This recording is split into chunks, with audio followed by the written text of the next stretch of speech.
RJ Harvey just played the best game of his NFL career. Could it be a sign of things to come?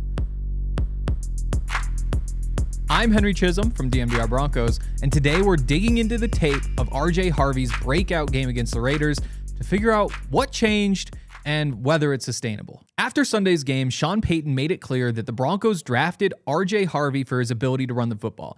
Now, that might sound obvious. He's a running back that you drafted in the second round, but based on the way the season started, it's a bit of a surprise that that's the way that he sees RJ Harvey. You know, early on, you saw a lot of passes to RJ, whether they were dump offs from the backfield, whether they were wheel routes, whether they were double moves and Texas routes over the middle. He found a way to be an awesome receiver. He has the second most receiving yards of any rookie running back in the NFL. And with JK Dobbins serving as the bell cow back between the tackles, it meant that RJ Harvey was relegated to that role. We didn't get to see much of RJ between the tackles, but when we did see him run the ball, the results weren't anything special. You know, he ran the ball 71 times before the game against the Raiders. Only 3 of those carries went for 10 yards or more. There was the 50-yarder, there was the 40-yarder, there was an 11-yarder. And while those helped the average out a little bit, it wasn't enough to look at his stats and say, this is working well. You look at the success rate and compare him to the rest of the running backs in the NFL, and that was also pretty low. And this was a bit of a surprise because based on what Sean said and what we all saw, we knew that he was capable of running between the tackles. In his 3 years as a full-time starter at UCF, he never averaged less than 6 yards per carry. He was one of the most efficient and one of the most productive running backs in the entire country. In some ways, it was only a matter of time. But while the clock is ticking before the playoffs start, and with JK Dobbins sidelined for likely the rest of the season, the Broncos needed to speed that clock up and get RJ ready to go and to be the bell cow for this team as they run down the stretch and hopefully run through the playoffs. So let's take a look at what worked for RJ on Sunday against the Raiders. We're going to start by looking at a pass play because, you know, that's what RJ Harvey has been all about, at least up to this point. And this is a fun one. You'll see RJ, of course, in the backfield, and the Broncos do something fun. They put him in motion, and then they send him back. And what they're looking for is whether any of these linebackers move with him. This is Jamal Adams, kind of a safety, kind of a linebacker, kind of just a little bit washed up. But he is a smart player, so he doesn't follow RJ out to the flat as RJ motions back in. This turns out to be either man coverage or he's responsible for the flat, and so he's sprinting out here. Either way, despite not showing pre-snap that he's going to charge hard to the flat if RJ Harvey goes out there, once the ball is snapped, he actually does. That's mind games from a veteran safety who's done this plenty of times in his career. And you can see the ball in the air right here. This is ugly. This looks like a big hit just waiting to happen, and it does. Jamal Adams pops RJ Harvey, and I should say, this is the first drive of the game. This is a third down. This is the difference between continuing and getting close to midfield or just punting the ball to the Raiders to start the game, which is something the Broncos have done often this year and has kind of held them back. And as of this moment, everybody in Broncos country thinks the drive is dead. How could you not?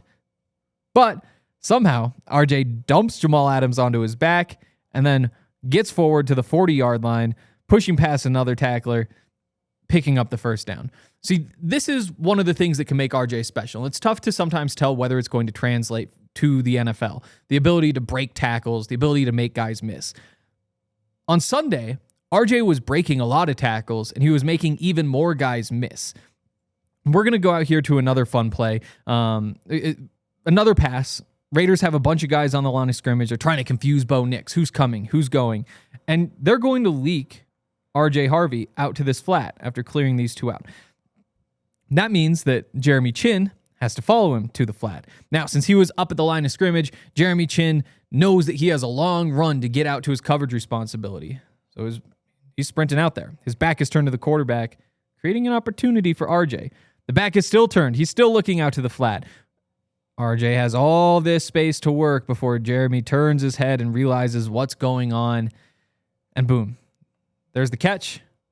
10 yards of space. And that's a lot of space for a guy like RJ Harvey, who, like I said, is good at making guys miss in space. So there's the missed tackle. RJ kind of stumbles forward, winds up getting just to the sticks for another first down. These are the plays that we've seen from RJ this season. Again, maybe a little bit spiced up with the broken tackle, with the missed tackle. But when we get into the run plays, we see something new. Now, we're going to start with one where The Broncos offensive line makes this happen. And that was the case for a lot of the runs on Sunday when RJ had 17 carries for 75 yards, 4.4 per carry with a touchdown in there. Very efficient, highest workload, highest rushing yards total, all the things that you could be looking for. So this one, you'll just count up. The Broncos have a blocker for basically every defender. And there's a block. The only unblocked defender is Jeremy Chin way up here, and that's going to be a tough tackle for him to make from this far away from RJ Harvey at the handoff. So, knowing that the Broncos offensive line is one of the best in the NFL and the Raiders have had their troubles, that means that there's going to be a pretty big crease. You can see Luke Wattenberg kind of clear this guy all the way out, creating an even bigger running lane. Again, you're just handling basically all these blocks all the way across the board. Hole swallows up just a little bit. Guy gets off the block from Palcho, but still, this is a pretty easy 5-yard gain where you didn't require anything special from RJ. It was just take the space that was obviously right there. The lane is not tricky to find. It's the big one right in front of you. There are no real decisions that need to be made. It's just plow straight ahead and let the offensive line do the work. That was a big piece of why he was so successful, and that shouldn't be forgotten. It does help when you're going up against a pretty bad defense with one of the best offensive lines in the NFL. RJ did a couple of other things by himself, though. Watch the way he loops back over here, finds space, knows how to bait Devin White in this hole before he breaks back out. Get Devin committed, and all of a sudden you got the lane to run off of Quinn's hip. And that's a lot of space. Now, there's a tackler right here. There's a tackler right here. Luckily, RJ Harvey, with his 4.4 flat speed, is able to change the angle on these guys. And all of a sudden, these tacklers don't have the angle they think they do. Eventually, RJ, of course, goes down. He gets the ankle tackle from the safety. These guys kind of come in and help. But another really good run where, yeah, did the offensive line help him? Of course. Did RJ set the run up well himself by baiting a linebacker into a different hole? Yes. And did he turn the 5, 6, 7-yard gain into a 20-yard gain because of his just pure speed? Yes. And those are the things that you like about RJ Harvey. Here's one where it works out. You have to call it a good play. It's a 4-yard run when you're backed up in your own territory. But let's take a look at what happens. So, RJ's getting the ball. And if we jump ahead, you can see there's a tackler right here. There's a tackler right here. The edge is set pretty well with a little bit of outside leverage. And there's a little bit more space back this way. Not a lot of space, but at least a little bit of a hole. And this is one where, RJ bounces outside and all of a sudden is kind of dead to rights to these two tacklers. Whereas a JK Dobbins, back when he was healthy, would probably bounce around, wait for something to develop, and sneak through one of these holes that we can't even see. Luckily, RJ's RJ. And so while it looks like Devin White has him right here, he sneaks right past him. He's able to go forward, push through an arm tackle to pick up a couple extra yards. And like I said, 4-yard gain off a bad decision. That's something that you have to like. We're going to wrap it up with a touchdown. Okay, so once again, the offensive line does some good work here, but RJ is left with a couple of tricky options. What do you see here? So could he bump it all the way to left? Well, let's read it left to right. Edge is set pretty well. You got a sneaky little tackler out here. You got this guy pushing through that might even close off any of these run lanes this way. So that leaves right here or right here. It's a tough decision, right? Because you got a tackler on this side. You got a tackler on this side. So what does RJ do? Steps up, gets the tackler into the hole, and then sneaks into this little tiny crease that, there's some times when, especially watching film of last year's Broncos running backs, you say, I know they're not taking advantage of everything that's out there, but it's tough to point to exactly what they should be doing because you see something like this and say, well, there's just nothing there.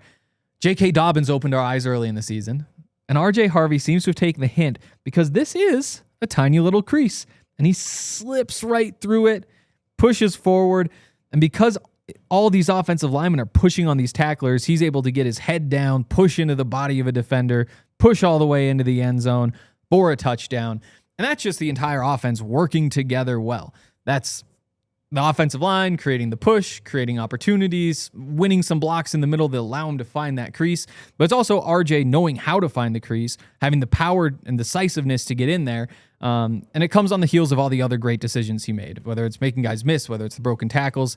And that's why it's so exciting to see RJ Harvey have a game like this, because you know that you're going to need more down the stretch. Again, the 4.4 yards per carry probably aren't going to blow you away. It's solid. It's especially solid for a guy who had gone 4 straight games without hitting the 3 yards per carry mark. It helps that you're going up against the Raiders. You're not going to be playing the Raiders every week down the stretch, but maybe this creates a little bit of momentum. RJ knows what it feels like to get the ball 23 times in one NFL game. He knows how to grind through some of these tacklers because a lot of this is sustainable. He is good at changing the angles. He is good at making guys miss, and that power, it exists. He isn't Derrick Henry. He might not even be JK Dobbins, but it exists.